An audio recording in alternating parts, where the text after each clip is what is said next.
రగన్న చేతిలో ఏంటది? ఇదా న్యూ ఇయర్ వస్తుంది కదా బిడ్డ, అందుకోసమని కొత్త క్యాలెండర్ తీసుకొచ్చా. ఒకసారి ఆ పిల్లల్ని చూడన్నా, వాళ్ళు ఏం చేస్తున్నారు? ఆడుకుంటున్నారు కదమ్మా. వాళ్ళు చిన్నపిల్లలు కాబట్టి ఆడుకుంటున్నారు. మరి నువ్వు పెద్దయ్యావు, పెద్దయ్యాక ఏదో ఒకటి చేయాలి. ఇప్పుడు కూడా నువ్వు మీ పేరెంట్స్ పైన ఆధారపడితే ఎలా? న్యూ ఇయర్ అంటే గోడపై ఉన్న క్యాలెండర్ మారుతుంది కానీ జీవితాలు మారవు కదన్నా.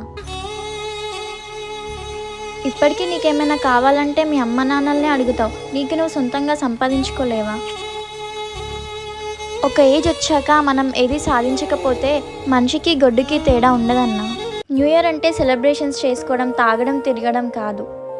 మా అన్నయ్య తెలుసు కదన్నా, లాస్ట్ ఇయర్ ఇలాగే పార్టీకని వెళ్ళాడు. తాగేసి ఇంటికి వచ్చే దారిలో బైక్ యాక్సిడెంట్ అయి చనిపోయాడు. ఆ తర్వాత ఎవ్వరూ కూడా మా దగ్గరికి రాలేదు. అయినా న్యూ ఇయర్ అంటే తాగడం ఒకటే కాదన్నా. సారీ అన్నా, ఏమైనా తప్పుగా చెప్పుంటే. మీ అమ్మా నాన్నలు బాధపడుతున్నారని చెప్పానంతే. Anyway, happy new year.